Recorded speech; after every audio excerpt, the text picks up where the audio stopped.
Ini ada karakter yang melekat di Pak Wahidin. Memang Iya. dia dari dulu, yang saya tahu itu tidak kurang care gitu dengan apa itu foto-foto itu apa Selfie. selfie ya apa namanya itu pencitraan ya. Pencitraan. Jadi itu saya tahu Iya, iya, betul. iya. Jauh sebelum Pak Jokowi belusukan itu udah belusukan duluan dia.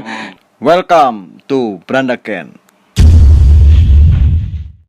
Nanti dinilai pantunya sama Bang Jajuli ya kan. Pagi-pagi lihat aromanis. Masih bulan Mei, bulannya aktivis. Lanjut jalan ke Pasar Kemis. Sudah ada Bang Jajuli yang dulu aktivis sekarang jadi dewan yang keren. Gue balas deh nih. Oh iya, boleh. Harus dong, harus dibalas. Pantun pembuka dulu. Iya, Kepiting menjapit kerang. Wow. Kerang dijapit di pohon durian. Oh, Pasang kuping biar terang. iya. Om Supri dan jurnalis lektor memang keren. Oke, mantap. Biasanya kalau baca pantun kan apa? Kayak tadi ya, pagi-pagi beli aromanis. Iya. Apa? Mantap. Apa gitu? Oh iya, apa namanya? Apa ya biasanya kan begitu ya, Betul, ada yang menimpali begitu. Bang, kemarin saya baca di media itu. Jadi perjalanan Jajuli Abdillah dari aktivis ke parlemen, bahkan beberapa penghargaan Abang dapat, termasuk penghargaan di bidang pendidikan dan sebagainya.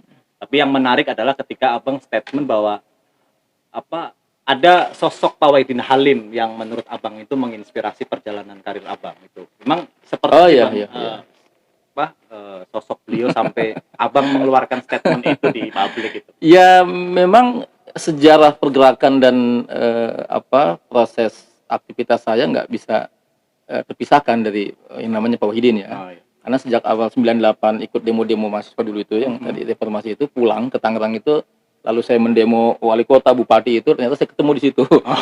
Ketemu di situ. Ketemunya Jadi kok ada, saya lagi demo, bupatinya nggak mau nemuin waktu itu. Iya. Bupatinya kan militer, tentara. Oh, tentara. Iya, kolonel dia, dari masih dropingan gitulah. Dari dari Pangdam ya. Pangdam. Nah, kemudian di situ kok nggak ada yang nemuin kita saat demo. Nah, rupanya bupati nyuruh salah satu pejabat di situ, camat atau apa jabatannya, orangnya tinggi besar, nggak pakai kaos kaki, nggak pakai jam tangan, ngaku namanya Wahidin Halim.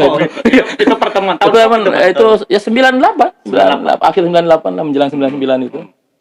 Sudah selesai demo-demo di Jakarta itu, kan kita demo-demo di daerah tuh. Iya. Saya gerakin mahasiswa ya biasa lah. Nah, kemudian di situ dialog ya, saya juga aktivis kata dia. Saya 22 tahun jadi kepala desa, dipilih saat saya jadi mahasiswa UI di HMI. Kemudian dia masih bujangan, kemudian juga kok nyambung gitu anunya. Dan dia nggak pernah nyuruh misalnya ngelarang demo, apa yang kita tuntut, dia jawab. Dia pun dijawab. Karena Pak WH juga backgroundnya aktivis kan? Iya, kan saya tahu dari situ. Artinya bahwa ada pejabat saat itu ya yang bupatinya, yang kolonel itu nggak berani nemuin pendemo gitu. Dia yang suruh nemuin gitu kan. Biasanya kalau pejabat malah lari. Nah iya, nah, yang anehnya pulang dikasih makan, dikasih makan, tapi dia nggak pernah misalnya mendoktrin, mendikte, bahkan diajak diskusi. Dari situ terjadi proses dialogis antara Wahidin dengan saya dan kawan-kawan saat itu. Tapi kedekatan itu yang membuat akhirnya dekat sampai. Ya selebihnya kan kita ngeliat.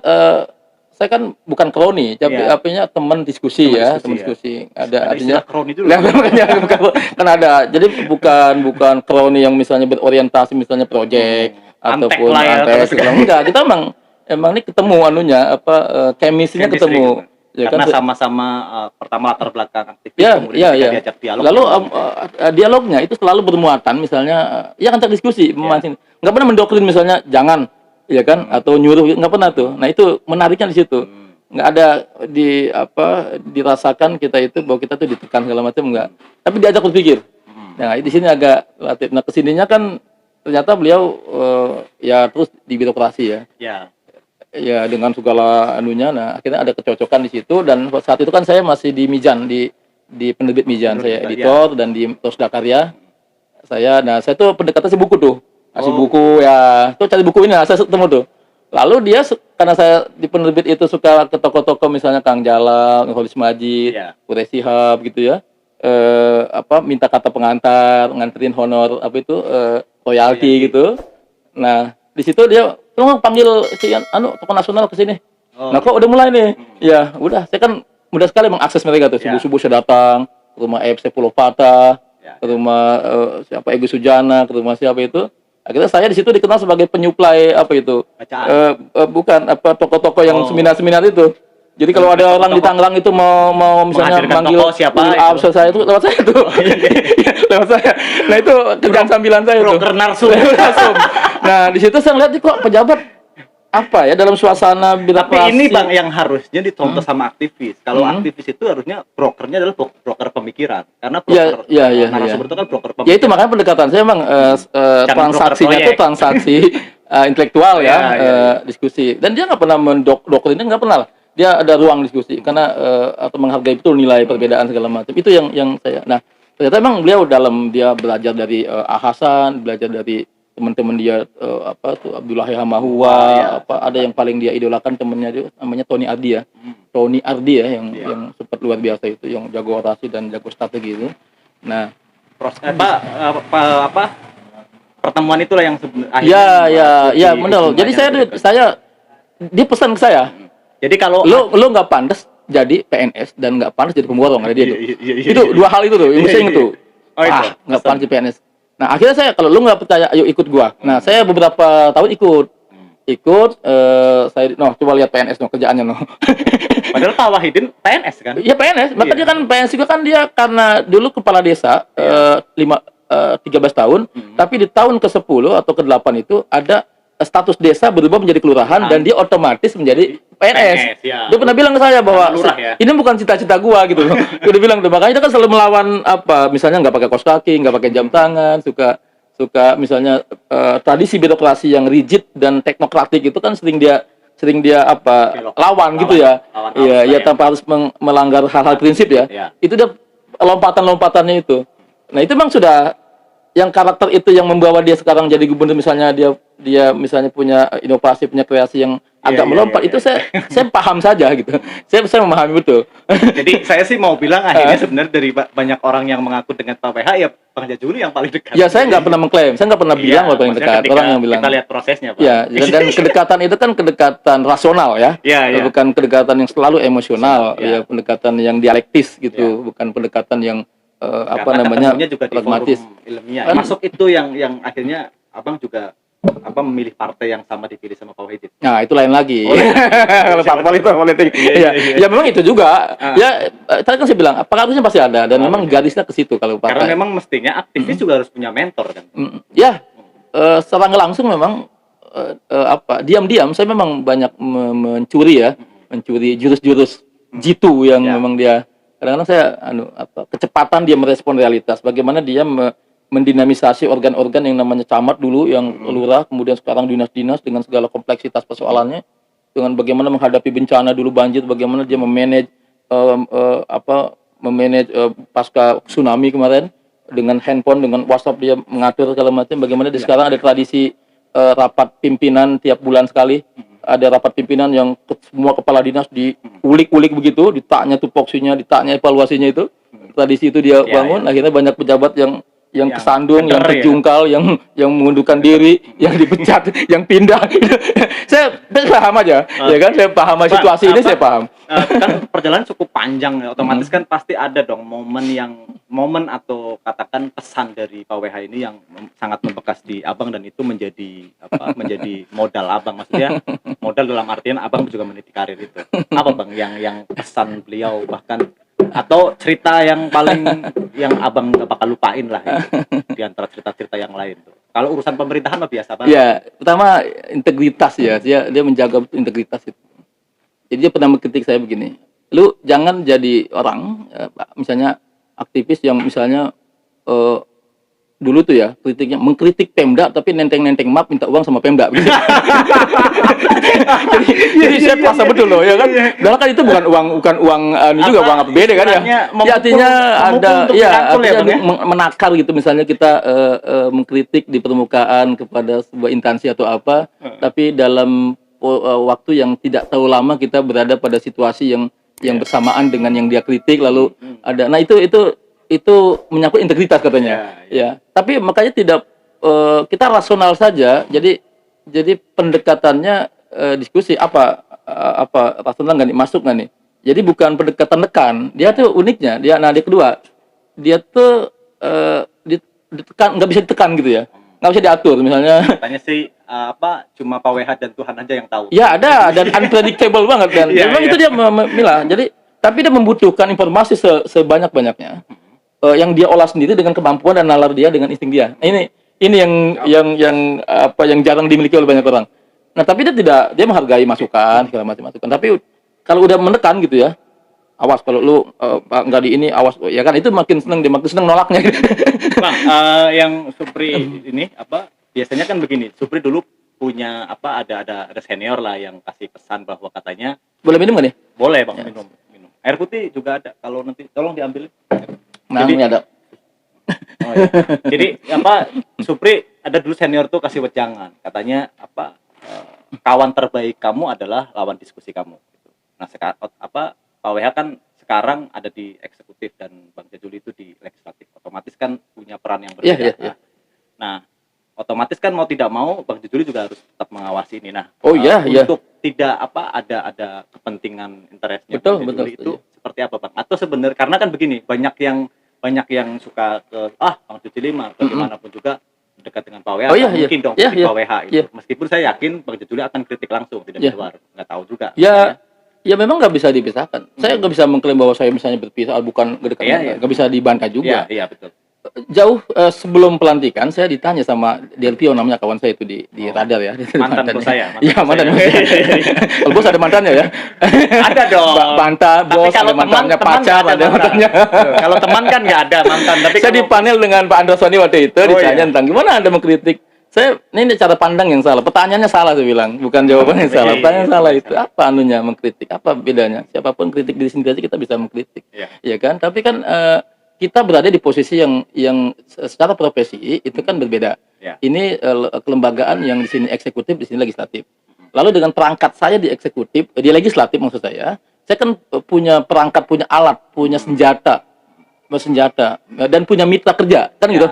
Ya, mitra kerja secara profesional dan kita mudah saja tuh makanya teman-teman sebagian heran juga kok kalau Supri iseng-iseng ayo dah kita ikut rapat ya. Di Komisi 1 itu ada teman-teman musik saya, kok Bang Jajuli kok deket sama Pak WH tapi kok sama dinas kayaknya galak amat gitu ya. Bahkan ada yang lucu juga, ada yang ngadu ke gubernur ada. Pak itu Jajuli kan deket sama Bapak. Kok itu galak bener kalau lagi ini atau berbagi peran aja. Kita dikulitin gitu ya. Terus saya bilang, "Lah, apa saya nggak pernah, justru di sini kelebihannya. Apa hubungannya saya mengkritik dinas, saya mengkritik OPD dengan saya kedekatan dengan apa urusannya gitu?" Ya kan, kecuali menyangkut beliau langsung, personal beliau kan gampang, nggak perlu saya ngomong di kolong, saya tanya kenapa begini, kenapa begitu kan gitu. Dan kalau dinas itu emang justru saya akan menguliti Anda untuk saya kasih kepada Pak Gubernur supaya Pak Gubernur bisa menebas Anda. Kan gitu. Jangan dulu asumsinya kan gitu. Ada Bang Jajuli nanti akan melindungi atau akan segala akan baik lah. Saya bilang. Yang sering terjadi itu yang namanya kritik itu harus selalu dilontarkan lewat media biasanya. Ya itulah makanya kan saya punya alat ya kan mengkritik pegawaian yang beredar soal tenaga honorer yang dipotong honornya dan yang dipotong yang akan dipecat misalnya. Lah gampang sekali itu saya manggil itu undang nanya ke BKD-nya, kepala BKD. Ya kan? Tolong ini kenapa ini begini? Kenapa ini begini? Kan begitu. Kan hakikatnya kan perubahan terhadap outputnya adalah kayak kemarin ya, sampai ada katanya dewan pada iuran buat beliin handphone kepala. Tahu ya kasus tapi kan setelah itu kan nggak tahu asbabun nuzulnya seperti apa, saya nggak tahu. Tapi yang jelas memang eksekutif legislatif ini kan memang kedua lembagaan yang berbeda fungsinya beda, tapi pada satu titik kan memang harus bareng karena produk perda dan produk lain-lainnya itu kan harus diproduksi bareng. Tapi kalau di daerah kan antara dewan dengan eksekutif sebenarnya satu kesatuan kan? Bukan begitu konteksnya, adalah penyelenggara daerah itu adalah eksekutif dan legislatif. Makanya produk perda itu kan nggak bisa disahkan apabila tidak ada eksekutif. Ada kewenangan birokrasi, kewenangan Pemprov misalnya kemarin soal minjam uang ke bank, kemudian soal segala macam itu di internal Pemprov. Yang itu memang tidak ada klausulnya harus misalnya persetujuan dewan, nggak ada. Tapi outputnya ketika sebuah kebijakan eksekutif berdampak publik, ya kan, dewan juga punya hak untuk menanyakan itu nggak ada masalah. Nah ujungnya nanti kalau nggak puas ya nanti ada momentumnya, misalnya diparipurnakan, laporan pertanggungjawaban, LKPJ kan gitu.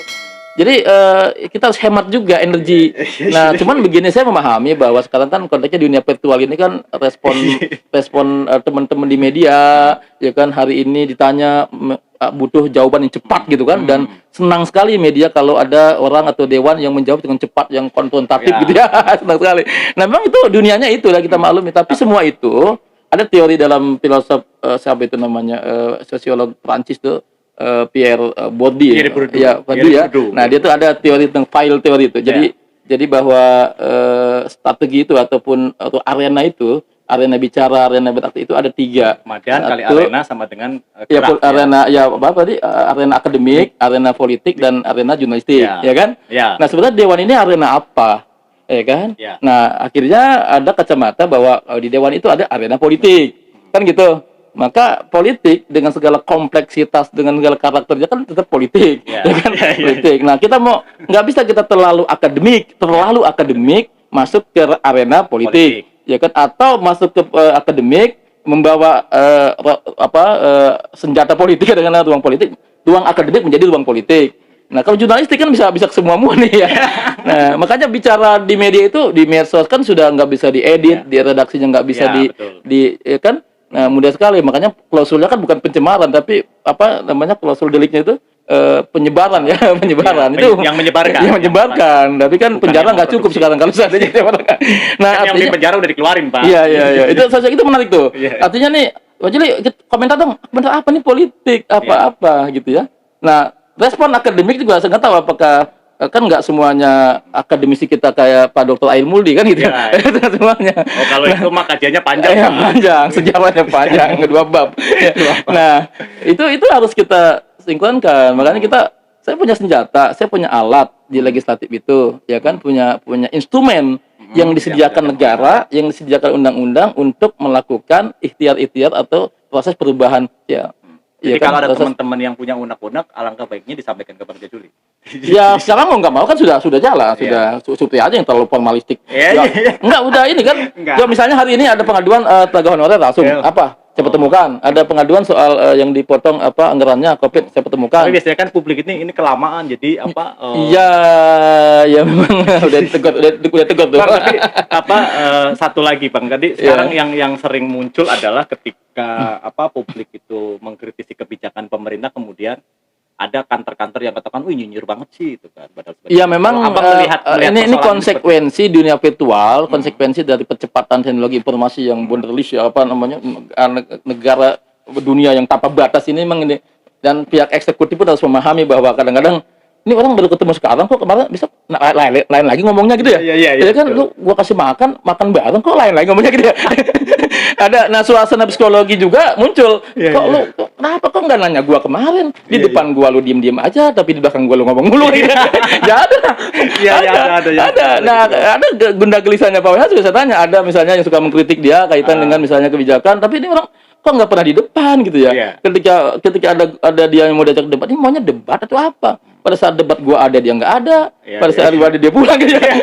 Sebenarnya dia enak. Nah itu yang saya belajar juga, ada ruang dia tuh berani masuk ke ruang-ruang perlawanan, zona di mana para pemimpin biasanya, para kepala daerah atau para birokrat itu enggan, malas mau masuk ke zona itu. Nah dia masuk tuh, ingin berdebat, ingin masuk ke ruang-ruang, misalnya masuk ke markas aktivis gitu ya, ingin markas dewan. Dia karena transaksinya itu kan gagasan, ide, ayo apa, lu punya apa? Gua kebijakannya ini apa, soal Bang Banten ini begini, ayo kita diskusi. Ayo, lu jangan parsial gitu ya, jangan juga jadi pengamat jadi-jadian juga gitu. Adakan. Nah tapi dibedah aja apa persoalannya, ya kan? Apa yang salah di mana kebijakan ini? Ayo kita bedah. Nah itu ruang itu yang perlu kita gagas. Artinya ketika mau mengkritik, ayo kita diskusi saja. Ya iya kan ada konsep misalnya. Tapi kan kritik nggak mesti harus kasih solusi kan Bang? Ya, kenapa? Kalau kritik nggak mesti harus kasih solusi kan? Ya nggak tahu. Saya begini, itu kan konsekuensi. Konsekuensi bahwa ada orang yang bilang bahwa kalau mengkritik maka konsekuensi orang yang mengkritik nanya, kalau lu ngeritik apa solusi lu ada, makanya itu solusi kan gitu. Tapi memang perlu kasih juga ya, kritik aja kan, ada teman-teman yang bodoh amat gue mengapa, kritik aja kan begitu. Nah kan pilihan kan lu yang kritik. Ya hidup ini kan pilihan, dia memilih di situ ya kan. Nah pada ada yang nanya juga, kenapa jadi kok nggak mengkritisi gubernur segala macam lah, kenapa? Kalau lihat dah yang di PDIP, lihat partai-partai koalisi yang ada di DPR RI coba. Mana ada? Seperti kalau Anda lihat di Mata Najwa atau di itu selalu kok dewan seperti jubirnya Jokowi kan gitu ya. Buat orang nggak ada yang aneh tuh, nggak ada yang terus kok ya kan? Jadi pilihan itu. Dan justru yang aneh ketika ada sebuah partai koalisi, sebuah orang yang mendukung secara sadar tahu-tahu kok nggak bisa bisik-bisik, nggak bisa ngobrol langsung kepada yang didukung gitu ya, kepada Pak Sandi, kok makanya malah kayak seperti oposisi. Sering kadang-kadang kita spray nih diskusi di warung kopi sama teman-teman itu kadang-kadang suka bingung Pak, kalau di daerah ya suka bingung. Kadang-kadang ini dulu partai ini kan mendukung si ini. Tapi kok sekarang partai ini yang paling vokal dibanding partai-partai yang gak mendukung itu. Itulah realitas politik ya. Artinya bahwa dinamika politik selalu berubah. Tapi kan akhirnya kan yang menilai konsistensi itu kan publik, ya kan? Makanya saya memotret dari sisi yang luas, dari pusat, itu kehadiran tokoh-tokoh partai politik dan anggota dewan di parlemen ketika hadir berdialog dengan di televisi dengan lawan politik, dengan pengamat segala pun, itu kita seperti jubirnya pemerintah gitu, ya kan? Lihat tuh Masinton Pasaribu, Adian Napitupulu, kemudian mereka nggak sungkan tuh, mereka konsisten. Ya kenapa kebijakan pun, ya kan? Kan gitu. Nah, persoalannya di mana? Persoalannya juga nggak bisa dibatasi bahwa ruang kreasi anggota dewan secara individual, personal, dia kan punya gagasan yang bebas nilai, yang bisa dilontarkan kapan aja. Dan tapi ketika sudah menjadi keputusan politik, ya kan? Nah itu memang ada banyak variabel tuh, ya kan? Ada praksi di situ, ada pengambilan keputusan di situ, ada partai politik di situ. Tapi sih kalau saya pribadi senang-senang aja ketika ada dewan yang mengkritisi, ada dewan yang betul. itu, karena itu menjadi perdebatan. Nah itu, dalam sisi aktivis memang itu ruang gagasan, ruang ide yang memang harus ada, terjadi transaksi intelektual itu ada, harus ada. Nah, karena ujungnya nanti adalah keputusan politik, ya kan? Kan ini anak instrumen aja nih. Jadi kalau istilah saya dulu sering saya ungkap, kalau ada teori autotomi itu, kalau kita belajar biologi itu ada cicak diputus putus ekornya gitu, ya kan? Hakikat tubuh bodinya lari entah kemana, gitu. Lalu ekornya bergoyang-goyang. Ya di depan mata kita berdebat bahwa ini adalah cicak, padahal bukan cicak. Orang lain semuanya berdebat soal di birokrasi, di eksekutif, legislatif, di kampus, di organisasi apalagi itu, kita berdebat pada buntut cicak itu yang padahal bukan hakikat. Itu adalah buntut, bukan body, bukan badan, bukan nyawa. Yang bodinya udah kita habis energi kita, waktu, pikiran, ya kan, biaya, tenaga, kita berdebat. Hakikatnya kita berdebat pada buntut, bukan pada hakikat itu sendiri. Tapi anehnya kita betah berdebat di situ. Ya kan? Kusir akhirnya. Saya nggak bilang kusir ya. Iya. Kalau saya tegas-tegasin aja saya Bapak. Saya pokoknya ngasih penegasan apa yang disampaikan Bang Jajuli. Bang, tapi boleh dong saya minta penilaian Abang soal sekarang yang tadi banyak nostalgia soal COVID nih Bang. Kemarin karena ada kritik termasuk di podcast saya juga ada beberapa orang yang mengkritik bahwa Pak WH itu dianggap lambat ketimbang kepala daerah yang lain itu. Bahkan ada beberapa lembaga survei yang melakukan survei untuk membandingkan kinerja anggota dewan. Nah, kalau menurut kacamata Bang Jajuli sendiri sebagai partner kerja, sebagai sohib,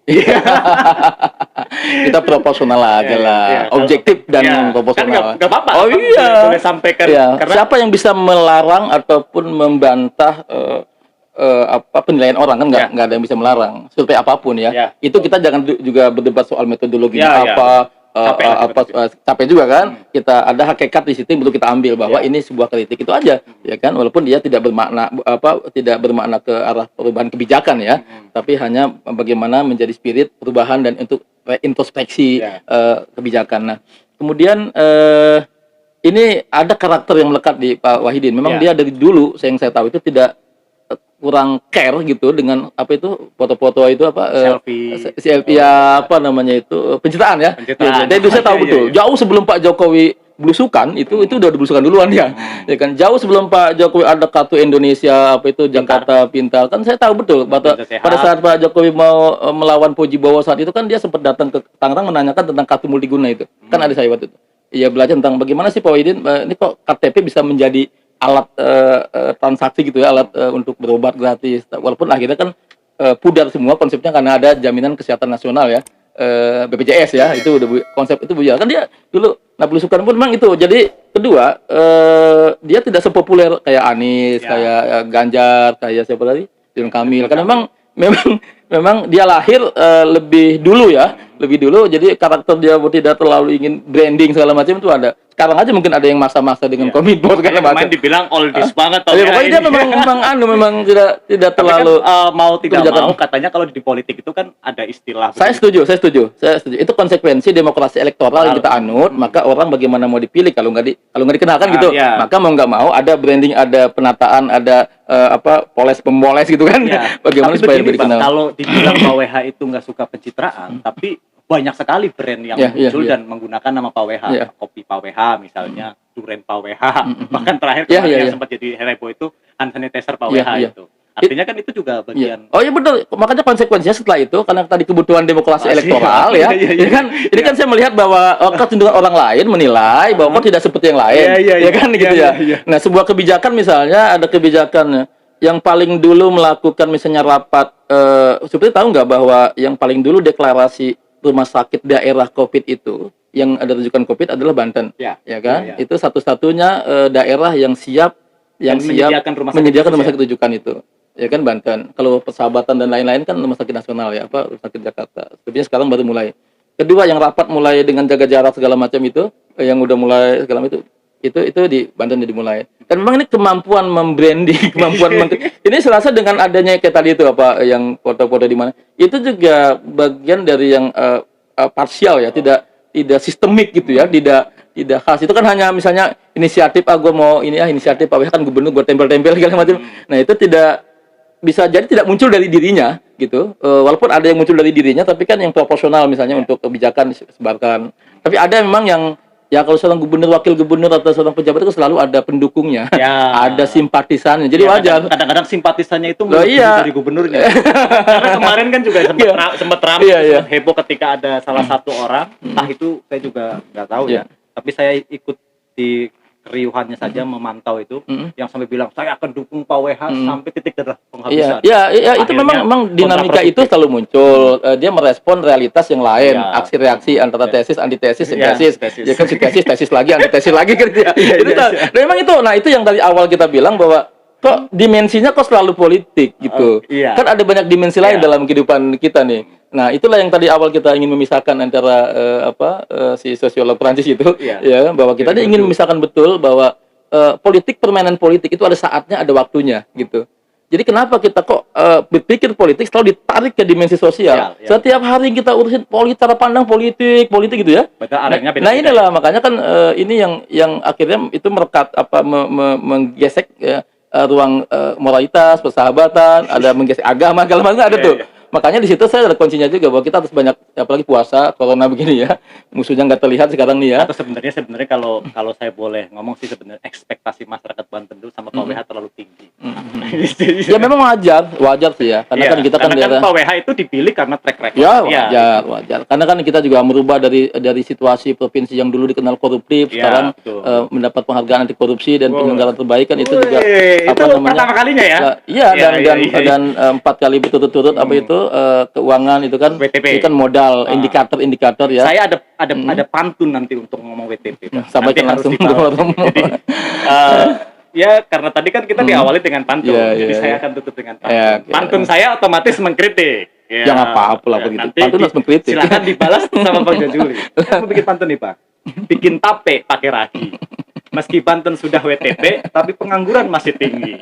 Banyak pujangga bikin saya romantis. Sama-sama tangani corona, kenapa Pak WH nggak sepopuler Ridwan Kamil dan Anies? Oh iya, udah terjawab tuh ya, udah. Ada yang lucu nih. Ada di BPS sebelah pas. Ini orang Banten aneh-aneh di Banten itu. Kenapa? Karena pengangguran naik itu turun, kemiskinan turun.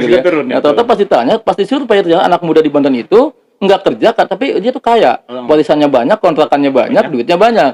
Pas ditanya oleh surveyor BPS itu, Anda kerja, saya nganggur. Pengangguran gimana nggak bertambah pengangguran? jadi gimana nggak bertambah pengangguran ya? Karena saya juga sekarang pengangguran, Pak. Iya makanya kan pengangguran semua.